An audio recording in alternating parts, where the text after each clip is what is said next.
it. You are authorized to fire at will.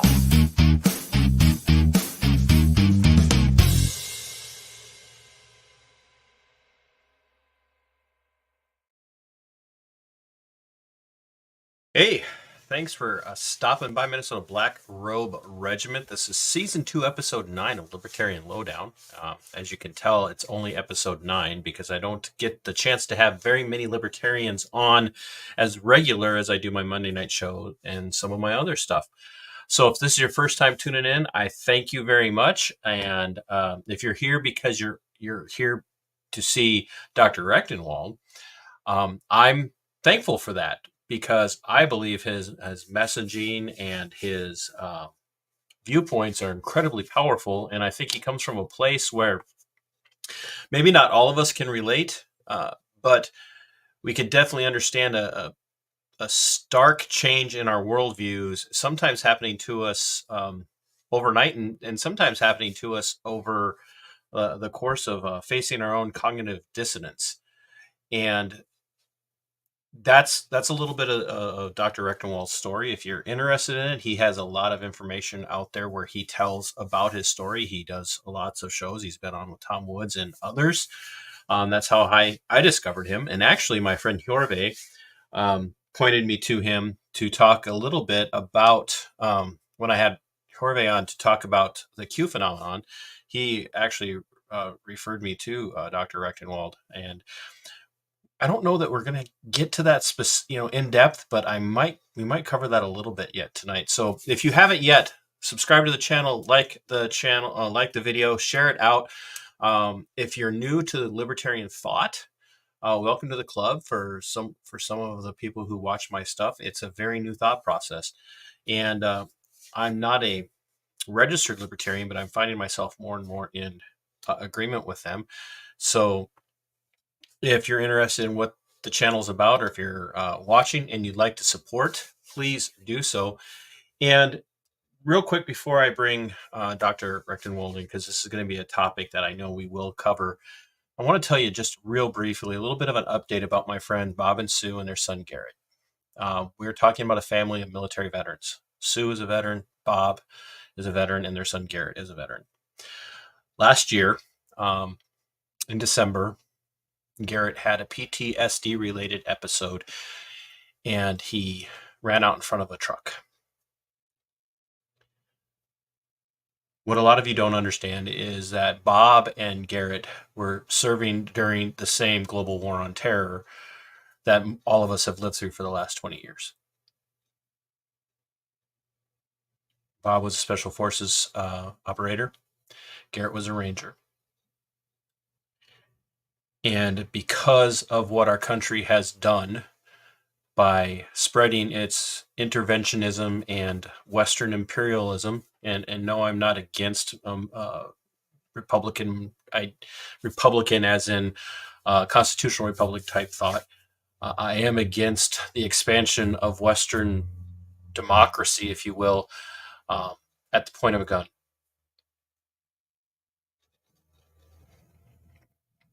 And as a veteran, it pains me to say that our military is failing us, because they are no longer doing what they were supposed to do or serving the purpose that they were supposed to serve. And Garrett and Bob and Sue ran into that. It was touch and go for Garrett for quite a while. And I had made a vow well before, but especially to Bob and Sue, who helped me meet Scott Horton, who helped me see Scott in person, helped me get a signed copy of Scott's book, Enough Already, and I know that Dr. Rectenwald will recommend that book. Enough is enough. And as we look at the nature of the conflict that the world is experiencing right now, and folks, we are on the verge of World War III. I don't care what anybody says. You need to be looking at your neighbors and your own children and your neighbors' children and your nieces and nephews, and you need to say to yourselves, am I willing to sacrifice one American life for the Middle East? No matter what your side is on that. Garrett is home. He's recovering. He is on the road to healing. He is still disabled, but he is about to go experience his first wheelchair hunt here in the state of Minnesota. So trust me when I tell you that the issue of interventionism will come up tonight in this conversation. And I would encourage you guys to listen very closely to what Dr. Rectenwald has to say and what a Rectenwald administration would look like when it comes to U.S. conflict in the world. And he pulls no punches. So without any further ado, folks, please keep Bob, Sue, and Garrett in your prayers, thoughts, positive feelings, whatever the case might be. Share this out. And Dr. Rectenwald, thank you so much for doing this tonight. I know you had a busy day yesterday. You were on with Tim at Timcast IRL last night, and I know that they could keep you on for a long time. So the fact that you had the energy to make it today is impressive. Yeah, thank you. You didn't have to fly for that, though, did you? I flew down there and couldn't sleep last night, so yeah, I had very little sleep. But and then I flew back. Yeah, so that was So that you was did fun. fly down there for it. Yeah. So thanks for doing this. It's not often that a channel my size has the opportunity to get someone that has your name recognition on, and I do appreciate it. That's the closest you're going to get to fanboying tonight. Okay. Listen, I'm here for you and your audience, and you know, nothing's too small or too big, any forum. So I want to talk to people directly. So you started out you started out your career as an educator being opposite minded of where you find yourself today, and not just a little bit, but pretty stark. Were you more of a Marcusian, or just kind of a what type of because I'm just going to spoil it for everybody. You were a Marxist. Yeah, I was what's called a left communist. Okay. Left communists, they don't hold to the Bolshevik Revolution, and they eschewed the whole statist project that the Bolsheviks undertook, taking over the party and then taking over the state and monopolizing everything. That was not what I stood for, but I didn't really know that that's the only thing that can happen. That it's necessary to have the state, and it's going to stay, in fact, grow when you have socialism, or socialism communism, as I'll call it, because Marx didn't distinguish between the two too much, and Lenin saw socialism as a stage to communism. So I call it socialism communism. So I was a left socialist communist, and that meant, I thought, workers taking over the means of production, controlling all the resources in society, doling them out democratically and all that. And of course, this is all nuts. But it took me a while to break out of it. There was a lot of things feeding that particular belief system. One was the ethical concerns. I thought it was the most ethical system because, it seemed to me the most just, because I believed in the labor theory of value, of course. That is the idea that all value is the sum of labor. And so therefore, there's got to be some ripoff going on in the system whereby the workers are producing more than they're getting paid for. And then it accumulates over time, and this leads to enormous wealth disparities and so forth. That's what I thought. So you were as well as being a left communist or left Marxist, you were definitely approaching it from a more economic aspect as opposed to more of a Gramscian approach. Yes, I was not trying to undertake some cultural revolution. Yeah, I didn't buy into that too much, and I knew about less Gramscian, Alinsky, and more actual Marx or even Lenin, without necessarily identifying that way. Right. I mean, that's neo-Marxism, as I would put it, like the Frankfurt School and Gromsky and others. These are neo-Marxists, and in the case of the Frankfurt School, they totally gave up on the working class as such. They they gave up on the working class as the agent of historical change. They actually began to pit the working class against the cultural classes, if I understand. Well, they started to pit these identity groups against the working class. This is where we get this animus that you see to this day of the middle class worker being vilified by the left, effectively. Yeah. So, and I don't want to take away from your history at all, your personal perspective, but you started to run into the meat grinder a little bit in your career, because you weren't just teaching at, and I will never disparage community colleges, because the more we move along, the more I find if you're going to go to college, community college might actually be the safest route for some people, because there's definitely a lot more skills related stuff with community college. But you were actually teaching at some pretty prestigious level schools and doing some work there. Give us a little bit of what your teaching track record would look like, where you were teaching and what you were running into. Well, I first taught at Carnegie Mellon and Case Western Reserve universities, and then moved to an all-black, historically black college and university in Durham, North Carolina, called North Carolina Central University. Then I moved on to Duke, which was also there in Durham, North Carolina, and then finally I landed the big whale, which was the job at NYU. And I was there for 11 years.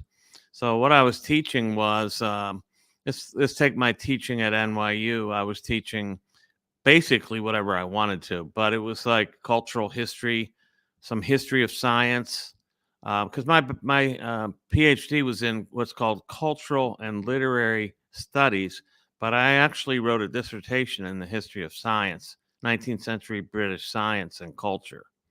That's very specific. Yes.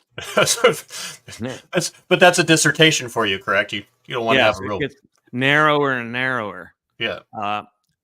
And that's part of the problem, actually.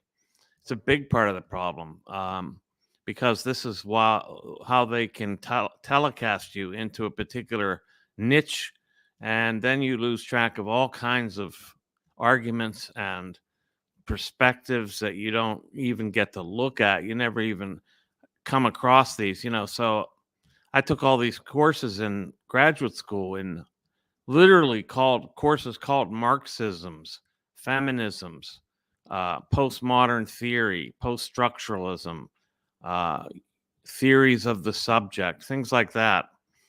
And very few courses in the actual period that I was studying in 19th century. But I did all that work myself, and I wrote a 450-page dissertation on the science in 19th century science publics, as I called them, various milieus of science that were arguing for one version of scientific veracity or another. And, go ahead. I'm sorry. Finish your thought. And then, at NYU, I was teaching, as I said, cultural history of science, and academic writing. So because at that time you said you were there for 11 years. Yeah. Yeah. So you're there for 11 years. So you had some clout in that particular branch of the academic world at NYU, and you started to actually, while still clinging to your Marxism, if you will, you started to push back a little bit on what you were seeing happening culturally. Yeah. Not just at the university level, but around the United States and around the world. And it did not take you very long to run afoul. No, it didn't take long at all. So, I was kind of like a golden boy in the department. You're right. I had a lot of clout. First of all, I want to qualify one thing, is I never taught, or I never proselytized in the classroom. So I never taught people to be Marxists, for example. I never taught like that at all. In fact, that was kind of an avocation. It was not my teaching style, and it wasn't what I never tried to aim students to a particular telos or end. I simply taught, but I taught many different perspectives on everything that I taught. So I just want to make that clear. I was So not. you would steel man even opposing viewpoints Mhm. as you're talking about, especially academic writing. You would drive home the importance of understanding at least the opposing view, so A that a lot of them, person. yeah. Yeah, for example, in my I wrote a textbook called Academic Writing Real World Topics, which I completely designed and wrote. And it's used all over North America to this day. I would take a topic like economic crisis. That was one of the chapters in the book, and I had a Marxist, a neoclassical economist, an Austrian school economist, and green, a green economist, if there is such a thing. And I would approach. It was the topic of economic crisis, the 2008 financial crisis, and it was approached from 5 different viewpoints, and I never told them which one I thought was right. Actually, I found the Austrian school much more close, even though that didn't change You were not an Austrian at that time, not at right? all. No. No, that comes later. Yeah. So about when you yeah. started to find yourself running into the meat grinder, as I've said numerous times, and I'll probably continue to refer to that, because you've definitely been in the meat grinder since you announced to be the candidate of the Libertarian Party for their nomination for president. But as you started running into that social cultural meat grinder there at NYU, it was because you said, look, what we're seeing happen culturally is not right. Yeah. What year did that really start for you? 2015 in the spring, and then really percolated up in 2016 in the fall. I'm sorry, 2015 in the spring and 2016 in the fall. No, sorry, 2016 spring and fall. I don't know what. Yeah, academic calendar. I forgot about that. Yeah. Well, you're not allowed anywhere near the academic calendar anymore. So you forget. So, what was the thing that you think that if you had to try and pinpoint it, what was it that you said or did at what particular time that really put you in the crosshairs of the world that you actually were part of for so long? Yeah. Well, one of the things that happened in the spring of 2015 is I was on a hiring committee, and we were charged to hire a professor of journalism. And I was the chair of the committee, just to show you that, how much trust was put in me there. And the other committee members were trying to force down my throat, a very unqualified candidate based strictly on their identity. And I objected. This person couldn't write a sentence, and they were being Wait, hired. this was for journalism? Yeah. That bad? Yeah, couldn't write a sentence. And I said, this is worse than my first year writing students. This writing from this person is complete. It's a mess, like no idea what a sentence is, and I couldn't. And so they, instead of them listening to me at all, they got me thrown off the committee altogether. And then they hired this woman. And that was a travesty. That was was to take the chair of the committee and toss him out on his ear. Totally. I went from chair to nothing. And then they hired this woman over many qualified people coming out of top 10 English departments around the country. And mostly all because the identity of the other candidates were white men. And so she checked boxes. Yes, this was a black female, and they wanted her no matter what. And I thought it was a travesty. So that was one of the big. And you would have said this. You would have said the exact same thing to any candidate: white, black, Hispanic, male, female, trans, whatever. There are plenty of if their writing skills were that low. Yeah, and there's plenty of qualified black professors, and I said it was pure cynicism just to plug in a token without regard to qualifications. Actually, holy cow! terrible. It's actually bad for that person. It's bad for the university. It's bad for policy. It doesn't make any sense. It's bad for the students. It was bad all the way around. And it essentializes this person because they're being hired not because of what they can do, but who they are. So they become like they become just like a token. And I thought Well, that it was really dreadful. destroys meritocracy. I mean, Totally. I even almost hate that word, but it really does kind of destroy meritocracy because it's saying like we don't really care what you provide because what you provide has nothing to do with the caliber of your character or your ability and has everything to do with how people look at you. Yes, purely on an identity basis. And Wow. there's claims that are made along those lines that, like, well, people from this is a very postmodern thing. People that have a different identity have a different knowledge that other people can't have. And this is standpoint epistemology, is what Right. this is coming from.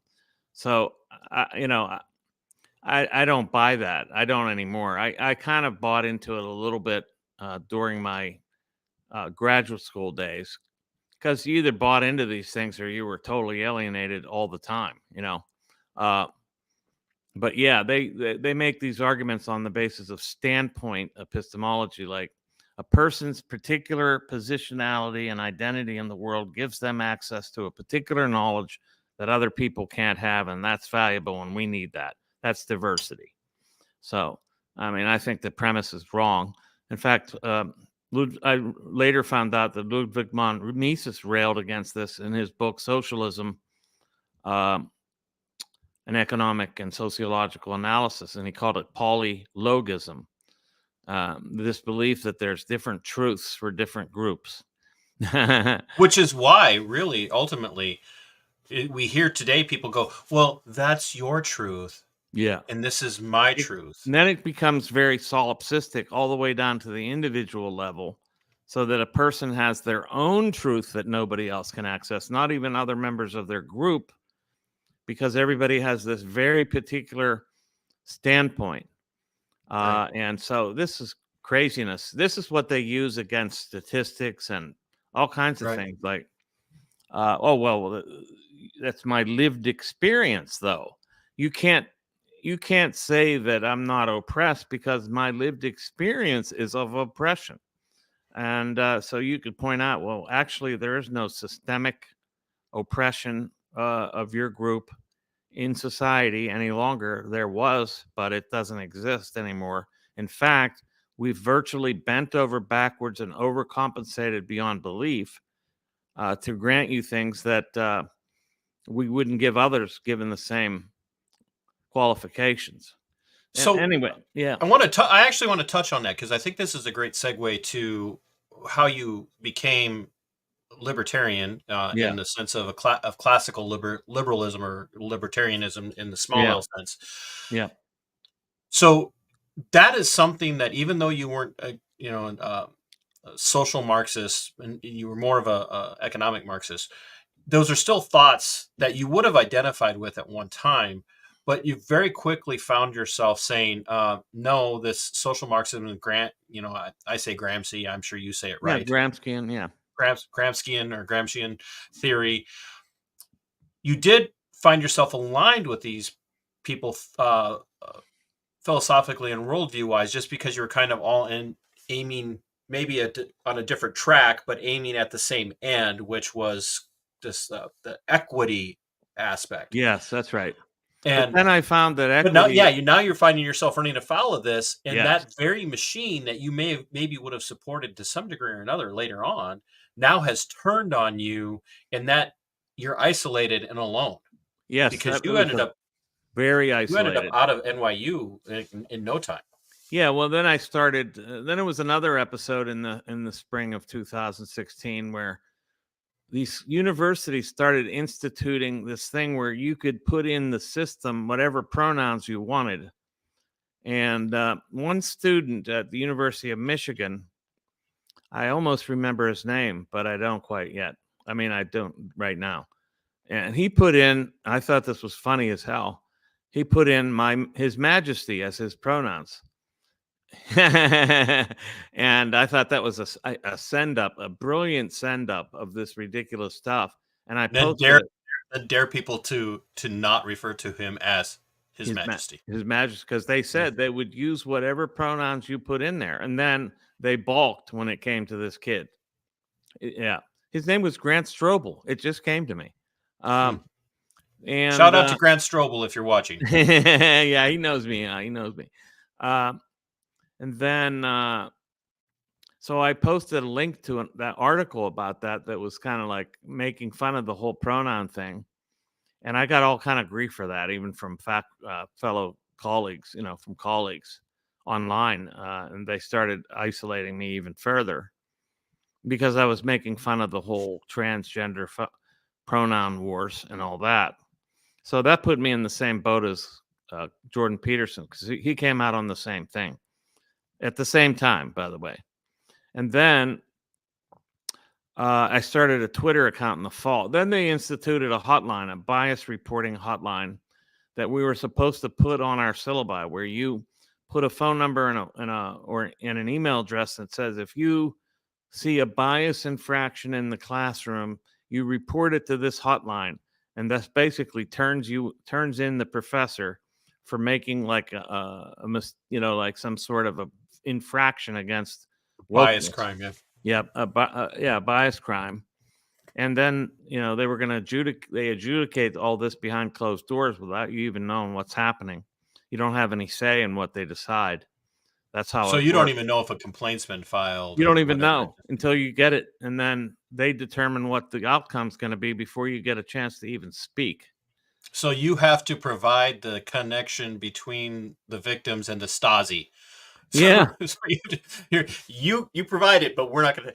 And people tell me that I might be overreacting to the rise of the police state.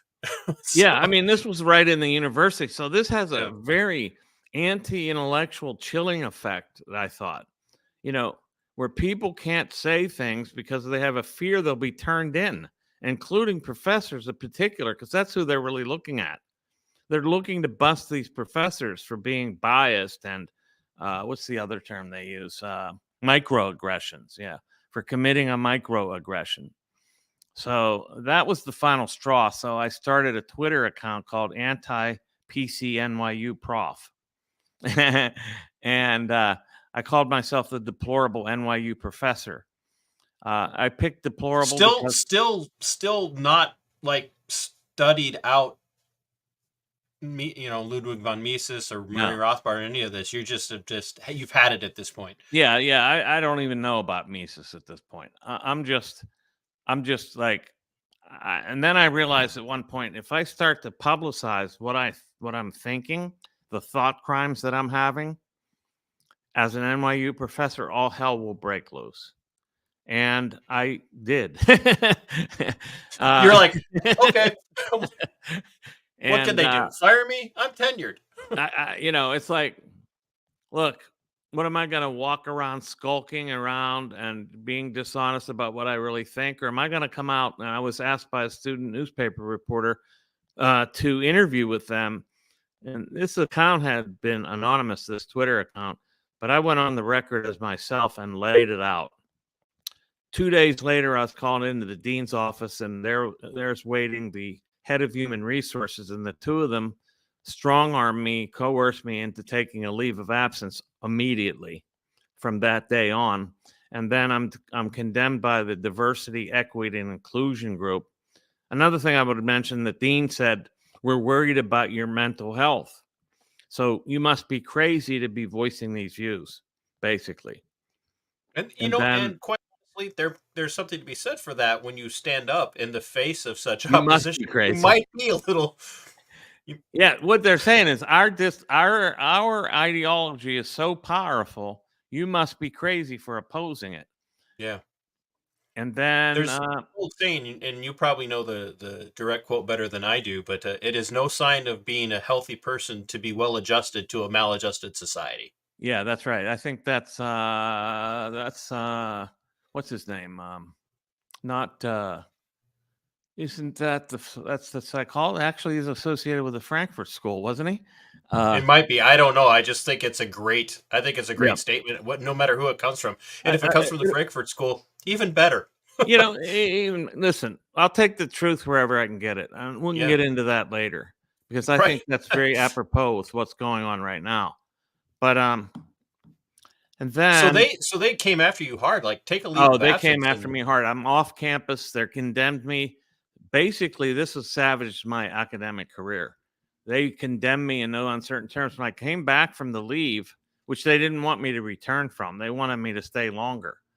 But I decided, were they putting a lot of like personal pressure on you, yeah. like to try and come up with ways to make it uncomfortable for you to Oh, come yeah. back? Then Or when I came back, this whole group of professors started to thrash me through email on official email servers, listservs, calling me wow, every name in the book, like racist, alt-right, Nazi, uh, sexist, racist, short pants, white devil, stuff like that. wow. And It's I hear your story, and I've related to you before, especially when you've told your story to Tom Woods and others. But hearing you tell it from this perspective, it's reminiscent of what happened to me, and I won't get into it here. Anybody who watches my channel, but it's kind of the same thing that I went through. Where I had all manner of terrible things said about me, and I worked in the public sector. mm, Almost 13 years as a sheriff's deputy, and I started to stand up to things. And you'd think the one group of people that would be on your side, mhm. No, nope, no, everybody backed down when this yeah, woke contingent came after me. The rest of the faculty either agreed or they were too scared to say anything. So they were quailing in the face of this, what I now call a totalitarian, totalitarian ideology, wokeness. So And when you went out on your first, or not your first, but when you went out on that leave of absence, what year was that then? that was 2017, 2016. 16. Yeah. How long was that leave of That leave, absence? it turned out to be a semester. So I was back in late January of 2017. And they had ramped up the pressure at that point. How long did it take you to finally walk away from Well, academia? that wasn't the end. There Oh, was a lot oh, more. there was more hell. Great. Yeah, after the emails, they instead of like chiding or at all chastening these people that abused me by email, they moved my office to the Russian department and and put me in like this That's personal. ironic. Yeah, it was very ironic because all this Russia gate nonsense was going on simultaneously. Plus, it was like my own personal Siberia, like a personal gulag. I was just your own archipelago. Exactly. And then I sued them. I sued NYU and these 5 professors that had libeled and defamed me. And my lawyers were on a pro bono basis. They couldn't overcome the objection to the motion to dismiss. But in the fall of 2019, I thought I'd try something else. And I invited Milo Yiannopoulos, I don't know if you've ever heard of him, Oh yeah, I know who Milo is. Yeah. to speak in my class on Halloween Day. How much And hell rained down on you that day? this to say all the goblins and ghouls came out in full force. And And you still wouldn't have found yourself in the exact same place where Milo would have put himself, because even then he was still very much considered alt-right, and you weren't there yet. no, And you're not there. You're not alt-right now. I don't mean I it that never way, was but alt-right. I was yeah. never alt-right. But he was very much considered alt-right because he Yeah, they had called some, him alt-right soft or alt-right light. yeah. I mean, he was just a provocateur. What I was going to have him speak on the class was he's going to speak about Halloween because they weren't letting students wear Halloween costumes because they were consider they wouldn't let them wear They all might be manner of offensive. cultural appropriation or offensive. Meanwhile, people could change their gender by the day. They couldn't wear a costume by night for one night, which was totally ludicrous to me. And so all this trans identity going on, but you can't transform into So he wrote a paper about it. It was actually very brilliant. The guy is very He's smart. incredibly intelligent, really. He's a very bright guy. I mean, I think he's smarter than me, and he's a very bright guy. And that class, listen to this. It caused so much uproar that this was going to happen. There were emails going back from all the deans and the president. Oh, we're sorry this is happening, but we can't stop it because of academic freedom. Damn that academic freedom. Yeah. When the day came for the class to happen, the mayor of New York City shut it down. Bill de Blasio. Yeah. The mayor? The mayor. The mayor. How in the world does a mayor have that kind of pull over that? Well, he said it was unsafe and they didn't have the police protection adequate to make a safe environment for students. Meanwhile, it was the left who was threatening to kill us. Okay. And of course, they were the ones, these lunatics, this Antifa, these non-anarchists, these statist agents, actually, is what they are. Yes, thank you very much. I just told somebody that yesterday. It's very ironic. They were threatened. They put a target on my back, threatened to kill me on Twitter. Not on Twitter, but they threatened on Twitter. They threatened to kill me. And that'd be a slow, painful death if they were killing you on Twitter. Yeah. So after that happened, I said to my lawyers, I bet you they'll come back to the negotiating table. And damn, they didn't believe me. I said, I guarantee you they're going to come back. Because next they're thinking, what is he going to do next? Have Richard Spencer or David Duke?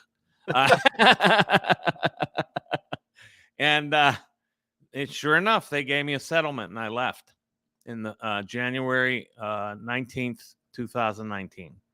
Man, there's so many similarities in our stories, except you're smart. How so? You're just smart. I'm just a loudmouth from Minnesota. So you end up leaving in 2019, which gives you some time. He gave me some time. You started to do what most people, paleo-libertarian, paleo-conservative, leftist, alt-right, whatever, most of them don't do is read. You started to read, and because you became aware of people like Mises and Rothbard through some of this. I was starting reading them before this. I started reading Mises in 2017. I was into Rothbard by 2017 and finally into Hoppe probably 2018. And I'm reading their whole. You're reading everything. Their oeuvre. Yeah, their whole corpus. Yeah. And it's having a profound impact on you. You're starting to find yourself going, wow, actually, these guys are right. Oh, I found that a while ago. Yeah. But yes, I loved Mises. He broke me free.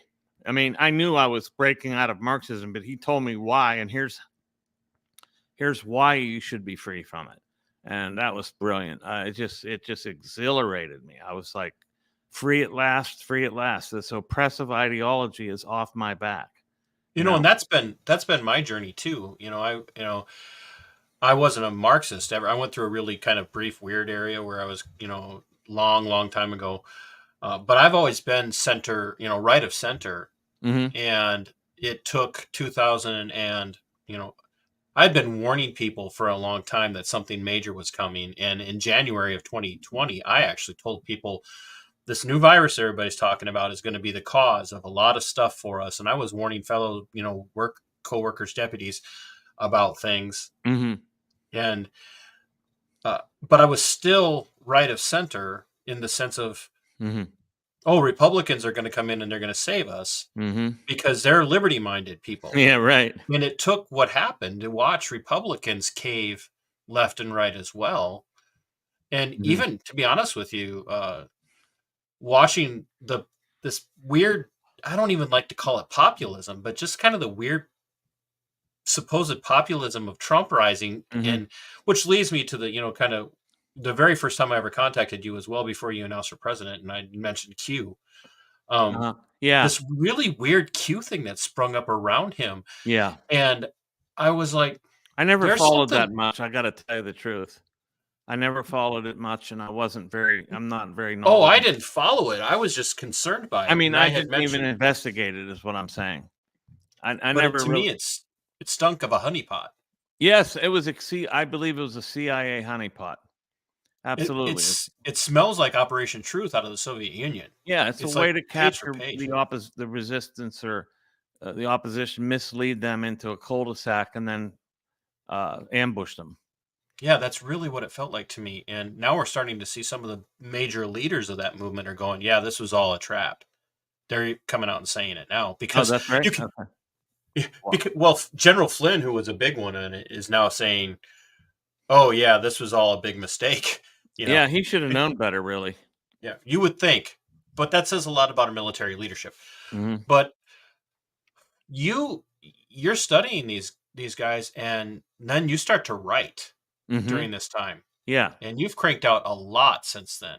yeah. I wrote 5 books in that period, and since 2017. Yeah, And all of it kind of about your journey and where you've landed and yeah. how The you first landed one there. was about it was about the springtime for snowflakes. It's like a academic What, memoir where I start off how I got into all this and how I got out of it.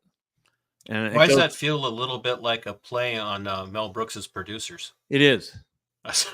And what I'm getting at is these snowflakes are totalitarians. Just Yes. like, yeah. But there's a play on things there, like springtime for snowflakes. Springtime's when snowflakes start to melt. So there Mhm. was a bit of hopefulness about the idea that this was not long lasting. I was wrong about that. I was going to say, boy, that was a short-lived hope, wasn't it? Yeah. And I wrote that, and then Google Archipelago, where I traced the same ideology into big tech, because I think that's really how it spread.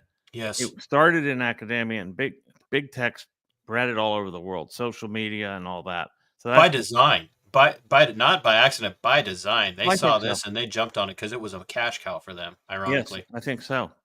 And then I did a compendium of essays called Beyond Woke. Then I wrote a novel during the coronavirus situation. I said, I can't keep fighting this propaganda head on. I got to do it in a different way. And I wrote a novel about, it's called Thought Criminal. And it's interesting. It's about a virus, but it's not a biological one. And it's not a psychological one either. It's nanobots, and these nanobots attach themselves to the the neurons in the neocortex and communicate directly to this database and processing system called collective mind. And at this time, you had no idea that they were talking about what is that? They're actually talking about doing that now, and I cannot think of it. Yeah, this is brain cloud interfaces. Yeah, Yeah, that's it. So this was before the big push to start to see people do that. Neuralinks. Neuralink. Yeah, Musk's Yeah. Neuralink. Yeah, that's right. So you're prescient. Yeah, but I studied. I'd actually been a writer in the Robotics Institute at Carnegie Mellon while I was finishing my dissertation. So I Which knew has a lot caused you about no matter of consternation over the last few weeks. What's that? Yeah. Yeah. What's that? That's caused you some Oh, it's consternation. so ridiculous, dude. I mean, come on. So I wrote a paper that DARPA funded. Oh my God. Look, we had 50 funding sources. So And you then they you will started, go on record right now and say you are not a continuing DARPA agent. yeah, they were saying I was a state agent. They also said I was creating software to surveil upon people. I didn't create any software. I was a writer. I was just writing about the software. And also at the same time, I was an anti-war activist. I've always been anti-war. And I was a very strong anti-war activist. I had a website that was a very big hub for anti-war activism. I spoke in New York on the big day that there was 1,000,001 protesters. I spoke there. And so, yeah, I mean, I've always been... You mean hyperbole aside, because and you and I, you saw me interacting a little bit on that particular thread, and yeah, your social media person did, at least. Yeah. They threw out there that you supported Hillary's war. Yeah, I mean, listen, let's put it this way. Before I was a libertarian, I wasn't a libertarian. That's what they're saying, effectively. But they I were didn't. holding against you that you had said something along the lines of, "Oh, I've been anti-war since I was 9, but then why did he support Hillary?" Like, well, like we all do stupid stuff, but Yeah, I I mean, mean, listen, there and I don't wasn't want to any. go There too were into the no weeds on choices. this. I mean, there were no choices. I knew Obama was a fraud. Okay, that I could smell it a mile away. I saw him speak. I walked past him like 5 feet away from him, and I could smell fraud from there. I could just see the falseness, and I knew what they were doing is they were using his race and civil rights sounding rhetoric to make him seem like a radical. And I knew very well he was just going to be another neocon.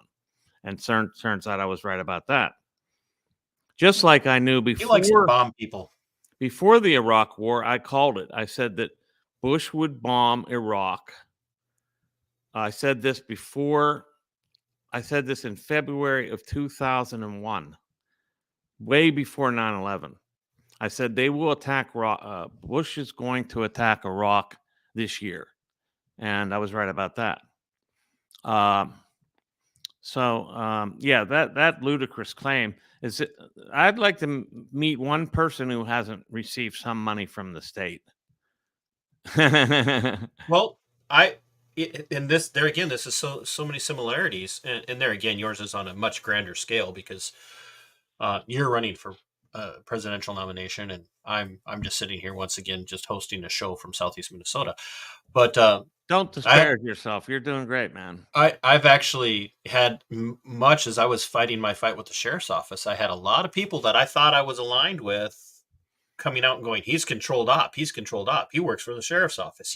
Oh He's wow. clearly out here trying to get us." And I'm Yeah. like, "Yeah, because what normally happens for a person who's controlled opposition is that they lose everything and they have to fight to Oh keep their yeah. house Right. and keep their car and put food on their table after they give Well, up a state paid, where state where you're getting money from the state to do your job." Yeah, that happens a lot. yeah. I mean, as my ex-wife could tell you, I had 5 jobs at this time, and one of them was a writer. I was teaching at Carnegie Mellon. I was teaching at another college. I was writing for the Robotics Institute. Well, I had 4 jobs, and I was writing for the Robotics Institute, and I was writing my dissertation all at the same time.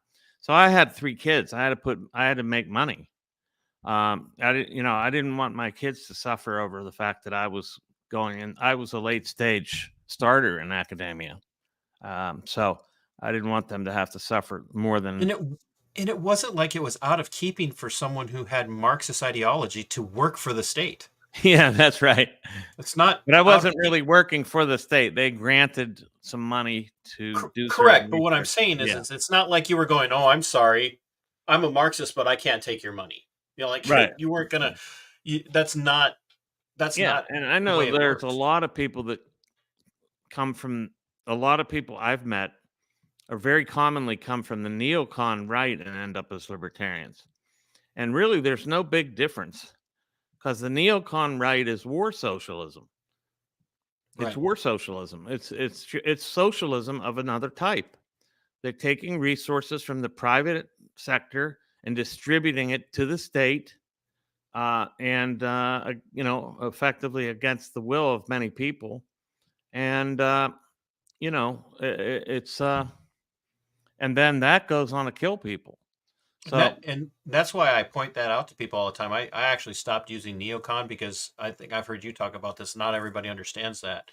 But a lot of these people that we see doing that warmongering that we call neocons they're definitely firmly entrenched in Straussian West Coast Straussian conservatism, which mhm. is really that neocon. Um, a lot of them came out of Marcusian Mhm. thought, Well, the neocons were Trotskyites originally. Trotskyites, yeah, Yeah, they were and Trotskyites. Yeah, then they kind of shifted they when it was shifted, but they when it was still. convenient. Yes, it was a shift to war socialism from other socialism. Right. And so I don't want to hear it that I'm the only Marx person who's ever a socialist who turned libertarian. That's just plain bunk.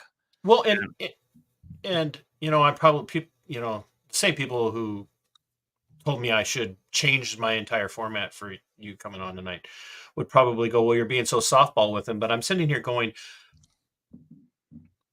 isn't the whole point of when you look at what Rothbard did with kind of coining the paleo-libertarian perspective Mm-hmm. and uniting with the paleocons, people like Mm-hmm.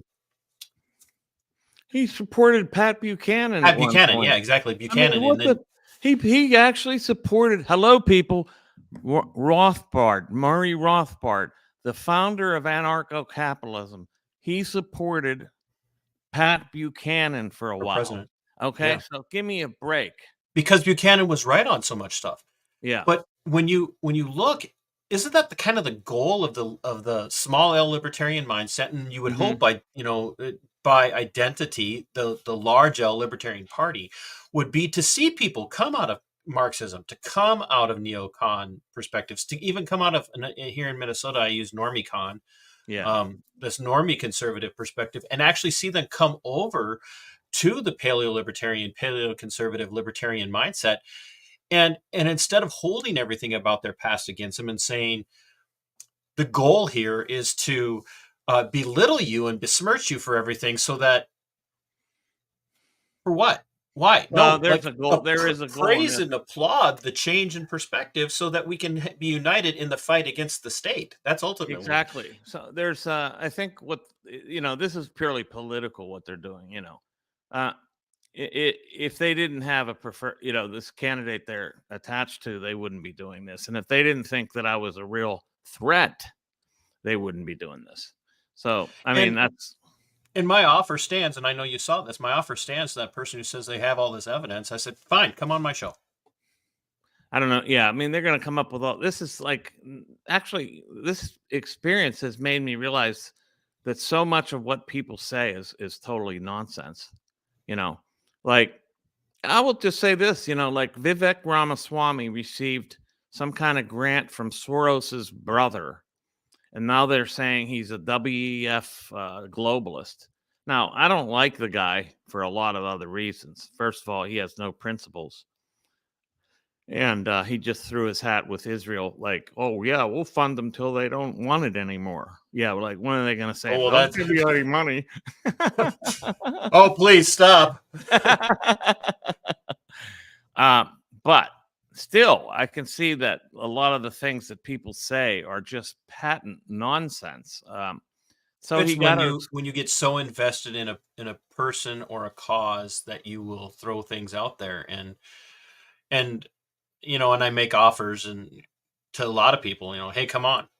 If you want to embarrass me, or if you've got something you think is going to be expository on someone, like, come on. And I very rarely do I ever get any follow through, because ultimately it means putting your money where your mouth is. Yeah. No matter what the size of the platform. And a lot of people just don't want to do it. I mean, they don't have any skin in the game. These are people using anonymous accounts. A lot of them have 0 followers, which means they're making them on the fly just to try to torment me. Now, I know better than to interact with them anymore. Yeah, I got sucked into it. So wait, it's very tough not to. Well, I stopped. Yeah, me too. And they stopped since. Almost. So you find yourself firmly ensconced in the libertarian, small L at the very least, yes. Firmly ensconced in libertarian mindset, because you start to read some of these great thinkers. Mm-hmm. And then you start to come into contact with some of the current great thinkers. And I mean, you're starting to rub elbows with, the esteemed Dr. Woods. And yeah. I call him Tom to my friends. But you're starting to rub elbows with guys like... I've created 3 classes for his libertyclassroom.com, and I think I've been on his show 6 times. Yeah, I think I've caught at least 4, if not all of them. Yeah. But you're starting to rub elbows with these people, and you kind of... then I'm hired by the Mises Institute. I was just going to say, and I don't want to say get sucked into, but you end up in the Mises caucus, in the Institute. Yeah. Which actually, folks, if you're not aware, the Ludwig von Mises has this institute that has fingers in the GOP as well. There is a Mises caucus in the GOP, and I think it's a great move on the part of the Mises people to do that, because it's there's 2 different things here now. There's the Mises Institute, yep. which is a 501c non-political organization that it's a think tank, really. think tank that I've been writing for and speaking at many events for years now. And then there's the Mises Caucus, which is the party. The political action, yep. It's the political action caucus that's in the Libertarian Party per se. So that's a different organization. In fact, my assistant hadn't been able to separate the two for like 3 years. I'm like, no, this is not Jeff Dice. This is Mike Heiss. And it happens to Ron. Wait a minute. That just complicated it. Yeah. So, you're doing a lot of writing. You were podcasting through the Mises Institute, which you've now let go while you're campaigning. Yeah, that's sacrifice. Some people say I did this for the money. I actually gave up money. Okay. Yeah, I was going to say you were making a little bit of money. Yeah. And now you're not because you gave it up because the Institute said, look, we can't have this conflict of interest. Right. I mean, I'm still writing for them. I just had an article out last week and I'm going to do another one this week. They said I could write, but I couldn't podcast. Now, I just happened to have made twice as much podcasting than writing. Well, they are capitalists. So, they pay well. They pay well, yeah. I mean, this one of the thing about the Mises, what I've learned about libertarians, small L libertarians, that they actually pay you. And they don't try to cheat you. They put value on thought. They do. I love the Mises Institute. I have nothing negative to say about them. Jeff Dice was the president. He's a very good friend of mine now, and he's also endorsed my campaign, along with, of course, Dave Smith, and of course, Per Byland, another Mises Institute fellow, I believe he is, or senior fellow. Walter Block, a senior fellow. Perfect case, too. You and Walter don't see eye to eye on every issue. Especially the Israel one. Yeah. But he said, this libertarianism is not a cult. Wait, you're allowed to differ. You're allowed to have differing views. Can you imagine that?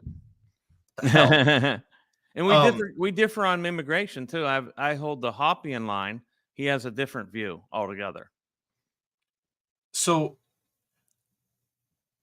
Dave was talking, there was some rumor that Dave Smith would run, and he made some personal decisions for his family in particular.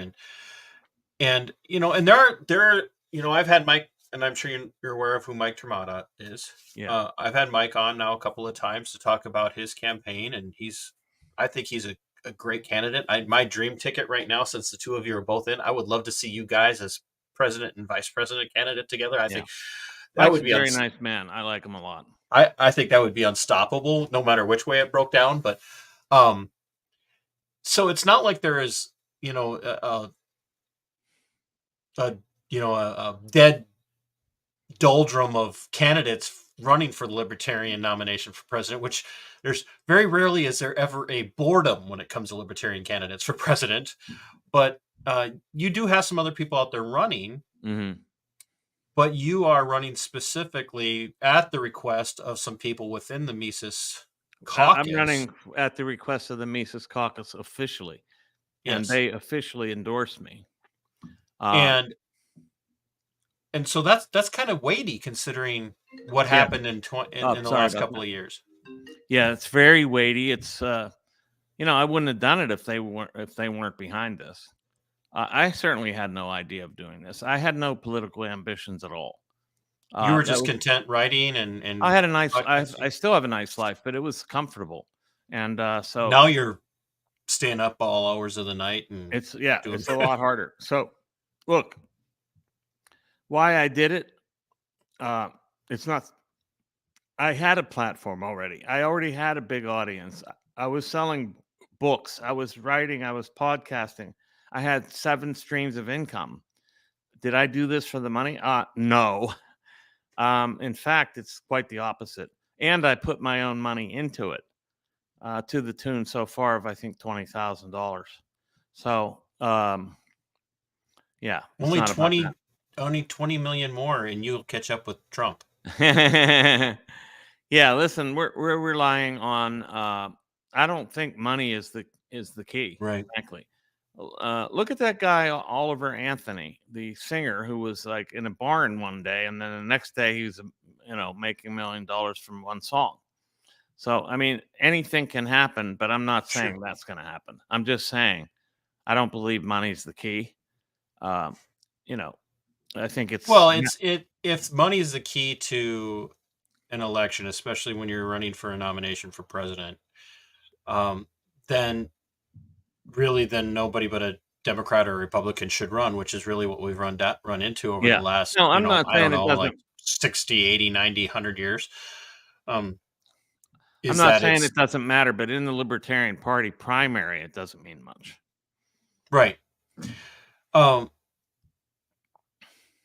What is it that you bring to the table as you look at your campaign and you look at the Libertarian Party as a whole, without talking about the other parties? Because if somebody's watching this and they don't know what the difference between the two parties and then the Libertarians are, you just need to start digging into a lot of the Libertarian podcasts that are going on out there, and you'll learn real quick.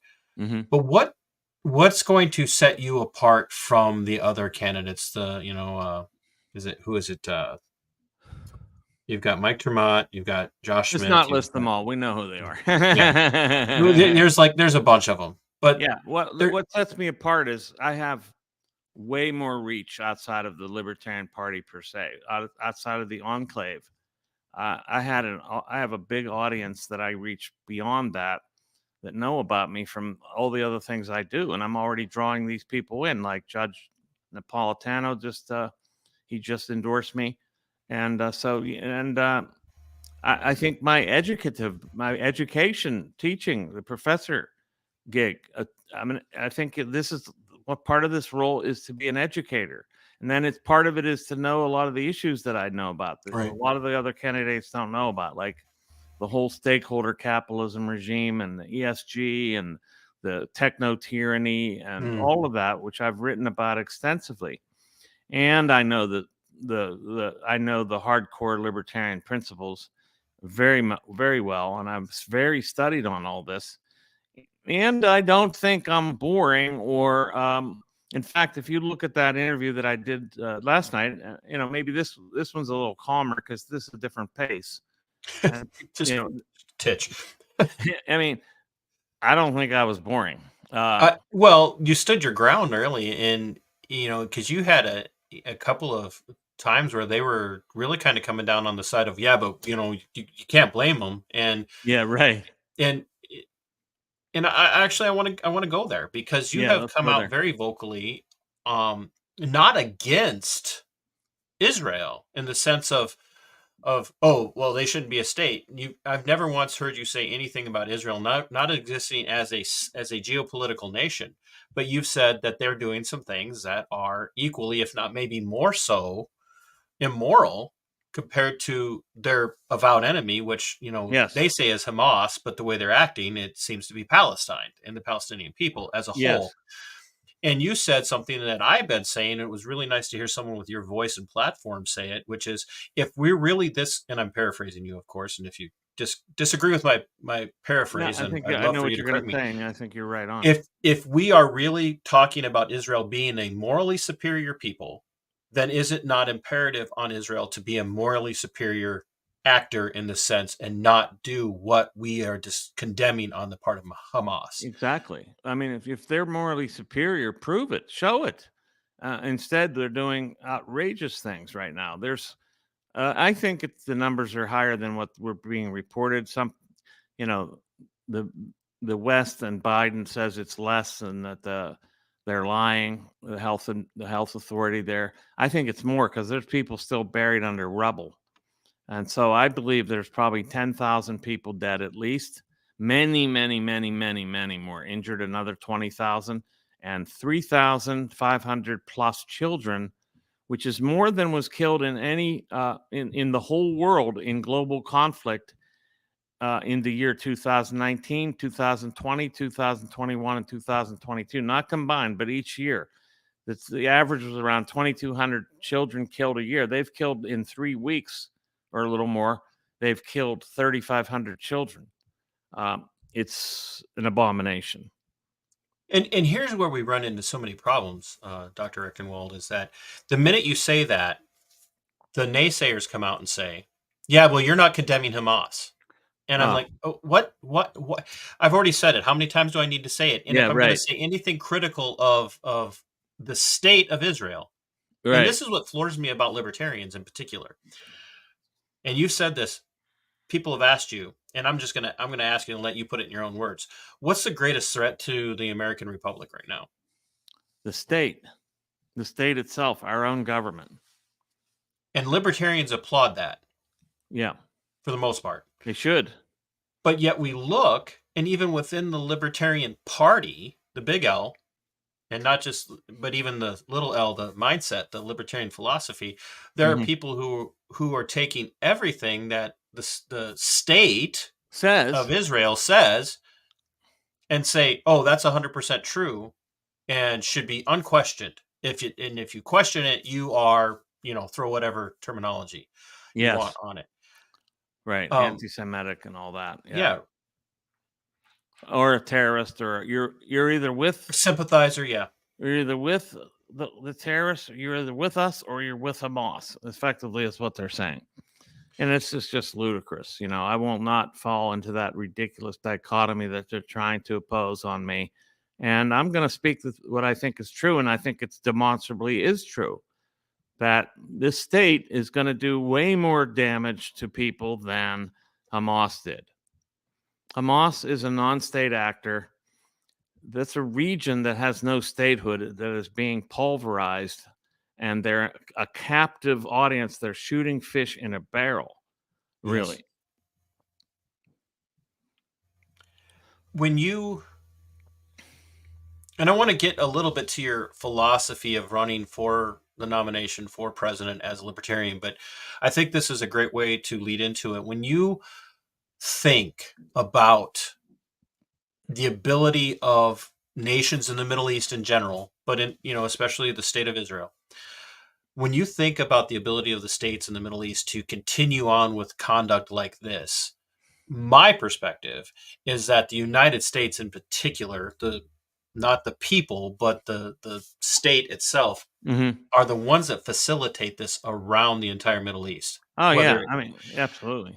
And really, you look at the destabilization of Iran by the U.S. in 1953. You look at the destabilization of the Middle East in general as the United States and her allies, brought the geopolitical nation of Israel into being in 1948. But from 1948 on, every single time you see the regime or the state of the U.S. involved, there is destabilization and funding all happening at the same time. Yeah. I mean, what we're seeing is that we're funding destabilization, and we're abetting all of these conflicts. We're actually accelerating them. We're exacerbating them. And in many cases, we're inaugurating them, like we did like you said, we did in Iran, we did of course, in Iraq. And they said to me last night, they aren't mad about that. Oh, really? First of all, we armed Iraq to attack Iran. Okay. And then everybody knows that. Yeah. And if you don't, I don't know where you've been. Yeah. Then when we had no further use for Saddam Hussein, we killed him. And then and simultaneously bombed the shit out of them.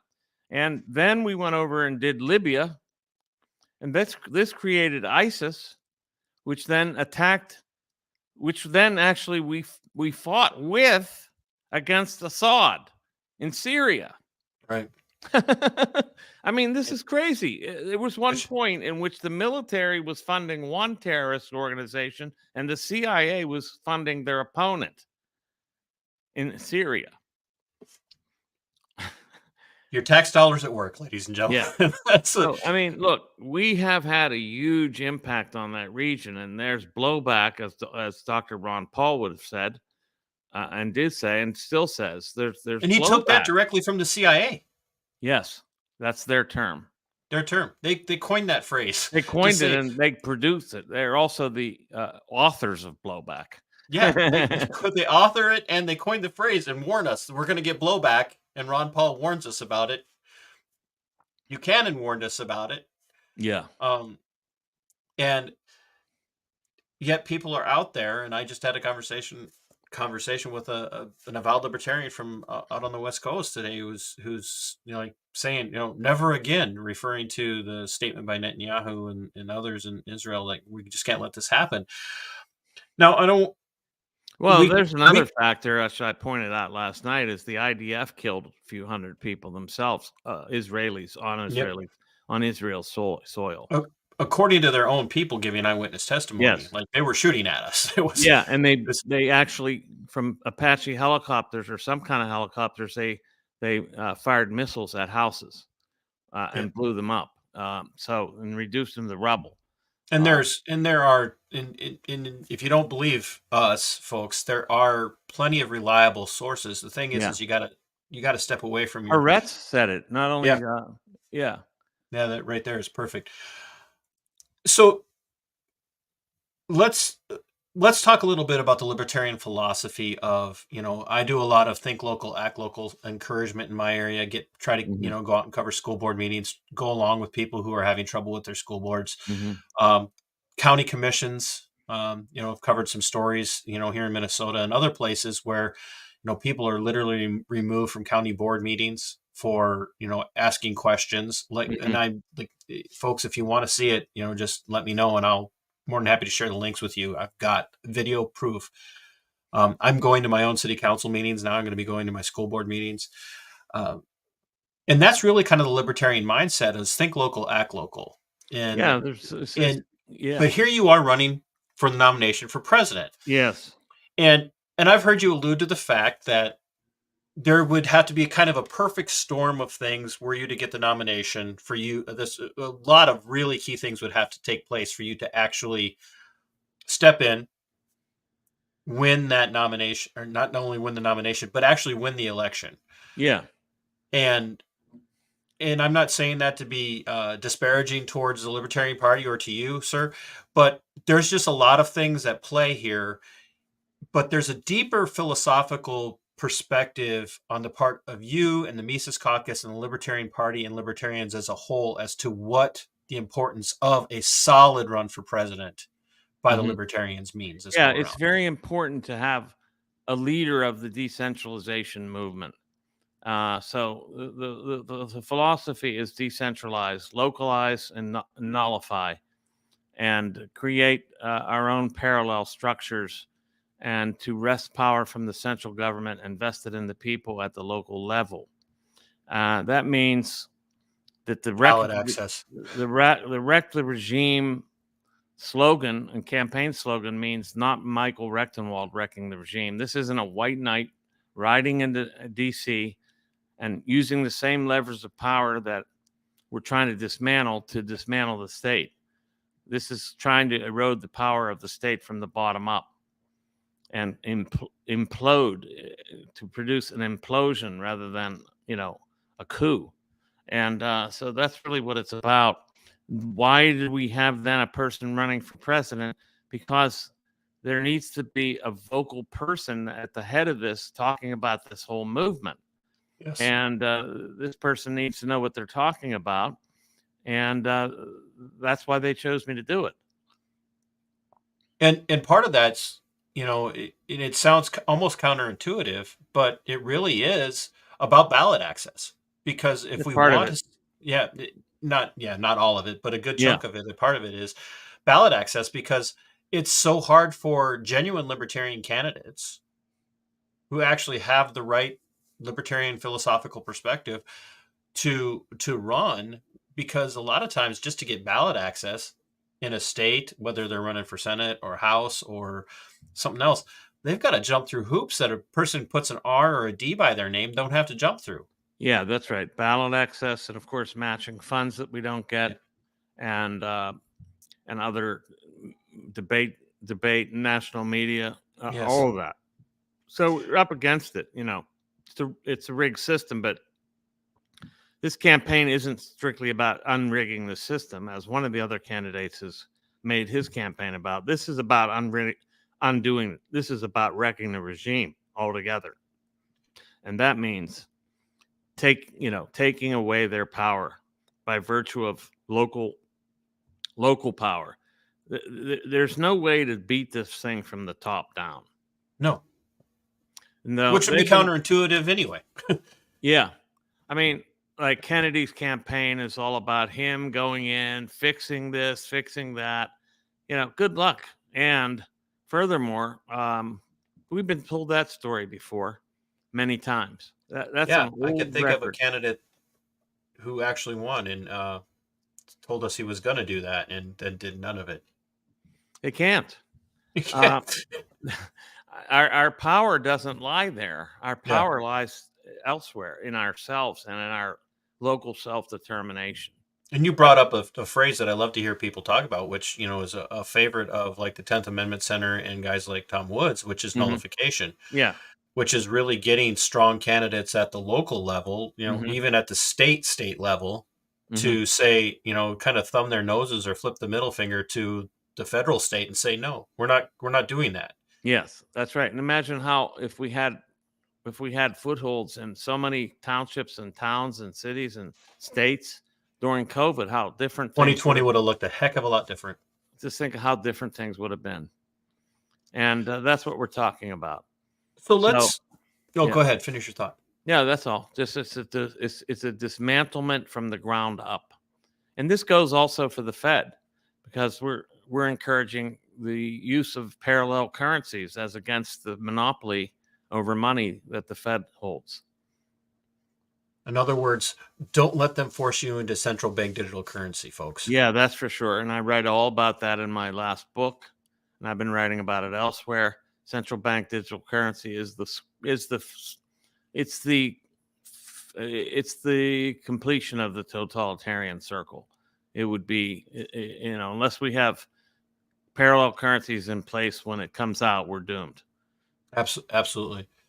I want to touch a little bit on something that I think is near and dear to me, because I think a president with a strong domestic policy would be great if the president could only needed to focus on strong domestic policy, which I really ultimately, yes, as the executive, we do want them to have a good relationship with other world leaders, but we don't want that entangling alliance mindset that Washington and Jefferson both worded in their own ways, but really we're very cautious about how we interacted with the world. But unfortunately, when you win in your President Rectenwald, you're going to have a very strong foreign policy in that you're going to have to go in with spine and backbone. And a lot of that's going to have to do with things like, how do we deal with the Ukraine? How do we deal with an Israeli Middle East conflict? How do we deal with a China conflict? And, and to quote the esteemed Scott Horton, who preceded you by a few days on the same show. This show? Oh, cool. Not on this show. On the show you were on last night. Yeah, and he flat out said, well, you guys are such China hawks, which I thought was one of the boldest things I'd ever heard said on a Timcast. You're going to have some really strong positions on things like that. Not in we're going to fight them here and fight them there. And, but you're going to have some real strong positions. Foreign policy wise to affect a domestic policy. Yeah, I was just listening to Vivek Ramaswamy talking about his policies towards China and Taiwan and Ukraine and Israel and all this. It's all about boxing out the other player, trying to it's playing the geopolitical chessboard, trying to, counter this move or preempt that and such and such. This is all nonsense. What I'm talking about is total non-interference, non-interventionism all the way around the globe. That doesn't mean so-called isolation, because isolation means you're not going to trade with people. You're not going to be a citizen of the world. That's not what I'm saying. I'm saying you're not going to be the policeman of the world, and you're not going to be the instigator of violence in the world. That's what I'm talking about. So I would defund Israel immediately. I would not give them any further military aid or other aid. The same goes with every other country. I would not fund Taiwan to get and provoke China further. I would not fund any further ventures in Ukraine. All of that would stop. I would pull all of the troops out of 850, or is it 903 bases around the world? How many we don't know, because actually there's a secret base in Israel. In Israel, yeah. So all of those would be over with. Then you recoup the military, decide what you need for domestic protection, and you unleash the rest, frankly. And this ends your nuclear program largely. You have enough so I don't know why you would use it unless somebody was crazy enough to do it first. There's some people. That's only one country in the history of the world has ever used nukes on anybody. And that's us. Yep. Twice. So, it's really weird, the double standard that the U.S. holds itself to. Well, I just had a conversation with somebody a couple of weeks ago, kind of about the Israel issue, and a good, well-respected friend who happens to hold political office here in Minnesota, and they kept talking about, oh, well, when you have the moral high ground, where'd that come from? Well, but that's the issue. It's really, it's just another way of saying, well, when you win, you get to write the history books. Yeah, that's and the right. winner's always the good guy. It's might makes right, is what they're saying. So that isn't a moral high ground at all.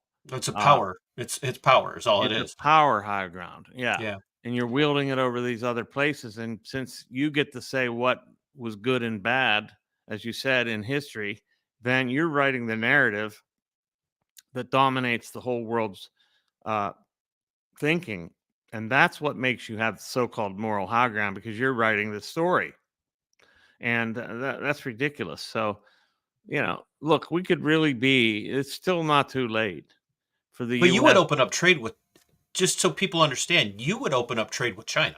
Oh, yes. No more embargoes on chips or any other things. No more tariffs. You take precautions, obviously. I mean, these are all provocations, and they are outrageous. None of that would happen. I would have. You would take precautions, obviously, to protect certain types of technology, but you wouldn't just say, oh no, we're not gonna trade with them, or we're not gonna do X or Y or Z with them, because. Sorry. No, I totally understand. I don't know why this keeps ringing. Because technology. Yeah. Do you think, being a Miesian student, being an anarcho-capitalist, and people have got to understand that they hear that word anarchy or anarcho when they immediately lose their minds, because they think you're talking about firebombing the streets. But, which I don't blame them, because they've been told for several years now that Antifa is a anarchist group. Yeah, right. Meanwhile, they're little foot soldiers for the state. Yeah, precisely. But being an anarcho-capitalist, what I hear you talking about is not, belittling and demeaning the military. It's about actually caring enough about the military to bring them home, keep them where they're safe, and keep them where they're needed, which is protect us, protect our borders, defense, protect us from foreign threat, which then also allows you to spend money on a military budget that's in keeping with national defense. Yes. And not expansion, right. Which then also turns around and frees up more money, either by way of not taxing people to death or into poverty, or at least frees that up to spend it on other infrastructure issues like a better power grid and better technology, all that, which is ultimately going to be better for the U.S. as a whole. Absolutely. I mean, look, the more we spend on this kind of interventionist military operations, the more unsafe we become. Because this just stirs up hornets' nests everywhere, and puts us in the bullseye. Whereas if we just protected our own borders, protected our own country from any unlikely incursion, and we would save trillions of dollars, be safer and more prosperous, and the world at large would be more safe and prosperous. But I got to tell you that I'm gonna ready to pass out, so we're gonna have to end it. No, I was just gonna say I know that you're an hour ahead of me, because you're out there on the other left coast, and I'm on the left center. Okay. Sorry, I don't mean to. No, I absolutely appreciate your time. closing, compelling thought for people, not just as they look at their preferred candidates, but as they look at worldviews, they look at events in the world today, and then they look at events in the U.S. as they're playing out. What would be the advice and the thought of a Dr. Michael Rectenwald to the world as they look around and they feel like hopeless? Yeah, I mean, look, we're on the verge, as you said in the outset there, of World War III, and all of this dystopian cultural decline that we're under, economics disaster, interest beyond belief. We can still repair it, and we can rebuild. All this can be done by taking actions. I believe by beginning at the local level and working our way out.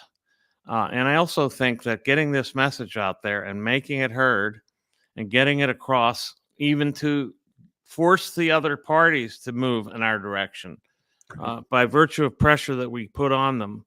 And this season opens up a possibility for that, because we got nothing but handicapped candidates running in the major, will be the nominees in the major parties. Big mouthful right there. Yeah. Yeah. Well, tell everybody where they can buy your books. Okay, that's all at michaelrectenwald.com, michaelrectenwald1word.com. And then the campaign is at Rec the Regime, rectheregime.com. And they can follow you on Twitter for your hot takes. That's at Rec the Regime. Yes. Well, Dr. Rectenwald, I really appreciate your time, and I look forward to watching where your campaign goes. And I look forward to hearing you stir up other shows. So thank you so much. And standing toe to toe with people who don't necessarily agree with you. That's and I appreciate your candor with some of the pushback that you've received, especially over the last couple of weeks. And good luck with your campaign. And if you know anybody else that'd be how do I want to say this? Not know someone else that would be. If you can think of any topics that need to be covered at the local level, certainly let me know, because I would love to talk about them with people, because this is the kind of conversation I think people in middle America definitely need to hear, because they have no idea what libertarians are. Yes, that's true. Yeah, I can do that. Yeah, I'll keep you posted, and I'm really grateful to have talked to you. You're a great interviewer, by the way. Oh, well, I'm going to clip that out. That is going up on a short on my channel. So. Yeah, you are very good. You brought some things out of me in a nice way. Well, I appreciate it. And you go get some rest, and thank you for making the time for me. I know you've had a busy schedule, so good luck with your campaign, and we'll see where you go from here. Okay, thanks so much. Take care now. Thank you. All right, bye-bye. Folks, look, anybody who watches knows that I do what I do, not because I want to do gotcha stuff. And I know that there were a couple of people who were really focusing on when they found out I was going to have Dr. Rectenwald on. They really wanted me to throw some, gotcha stuff at them, and they wanted me to bring up, what about this and what about that? Look, folks, going to be completely candid with you. If Dr. Rectenwald's history as a Marxist can be held against him, then can my history as a veteran of the United States military and as a former member of the law enforcement world, and kind of a hard right guy, not alt right, but kind of a hard right guy, can that be held against me as I sit here and I see my worldview and my my philosophy changing? And if it can be held against us, then what in the name of God's green earth is the libertarian movement about? Really, what is it about? Because that's the thing that's gotten me. I've watched as the Libertarian Party as a whole, and even small L libertarians as a whole, have been working to tear the living crap out of each other, because this person might have been here at this one point at one time, and this person hasn't said exactly what I want them to say. And the irony is that what I hear from libertarians, and I got some libertarian friends who are watching, and I know that they'll echo some of this, is that we're not an amorphous bank of the Borg. That's the closest you'll get to a Star Trek reference for me. We're not an amorphous bank of Borg individuals, all sharing one thought. The appeal of the libertarians as a small L and as a party is that you could come from a diverse background. Not everybody's going to be a Dave Smith. Not everybody's going to be a Tom Woods. Not everybody's going to be a Clint Russell or a Monica Perez. We're all going to have a little bit of different ideology and where we've come from. And if you aren't going to welcome people who have shifted and moved, come in and sometimes maybe be an even stronger and more vocal voice than you, then why are you a libertarian? Small L or big L? Because I'll tell you, the thing that has kept me from signing on with my local or with my state party and with the national party has been the way detractors treat each other. I might as well just stay a Republican. I mean that. Because at least the Democrats in public don't beat up on each other the way the Republicans and the Libertarians have been. Now we know that everybody, and the Democrats have an agenda and the Republicans have an agenda. The thing that has appealed to me about the Libertarians is their philosophy and their ability to recognize a kindred spirit in someone, even if they don't share 100% of their views.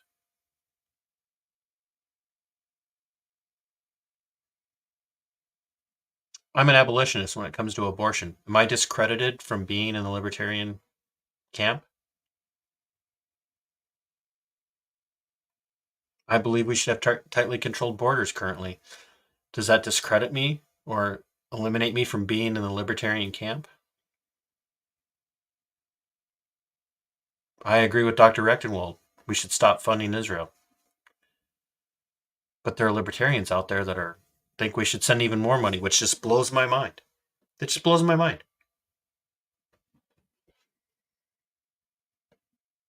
And I come by my anti-war, anti-interventionism credits hard. I host a show called Veteran Nation. And I and my co-host Mike Arthur, Skipper, are anti-war. And I dare you to tell me I haven't earned the credibility, or the ability to speak out against war and to speak out against the way the military is being run, oftentimes by the military. Am I not allowed to be part of that movement?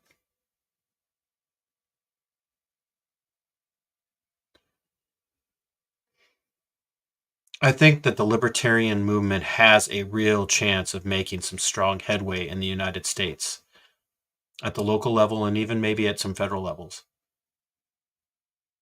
But you guys have got to stop the bickering and the fighting. You have to get behind strong candidates at whatever level it is. Because if you can't do that, you might as well just take all your toys and go home. Because nobody's going to pay attention to you if you can't do that. But folks, I'm getting ready to get off here myself, and I got my friend Charlie from here in Minnesota who's running for a local House seat in a special election coming up here in December. I'm going to be having Charlie on as soon as possible. I'm going to be having Sonia Agora on here pretty soon. I've got excuse me as I look his name. I'm working to bring Santa Cruz Mountain Goat on, by the way, and Jacob Winograd. I'm working on. He's going to be on next week. He's from Anarcho Christianity, and we're going to be having a representative from the Liberty Youth Coalition come on. So, I'm trying to platform libertarian-minded people. And if you know of someone who would like to come on and have this conversation, by all means, please send them my way. And if you haven't yet, please share this out.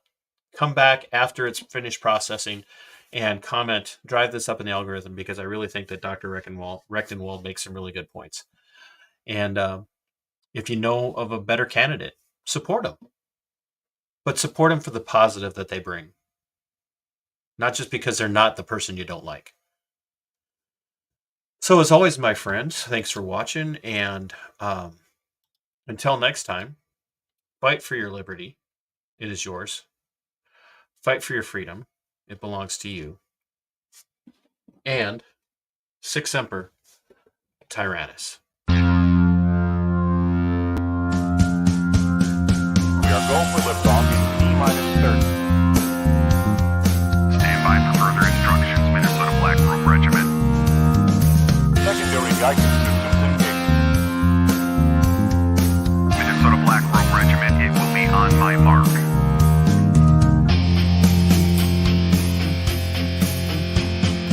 All systems are a go.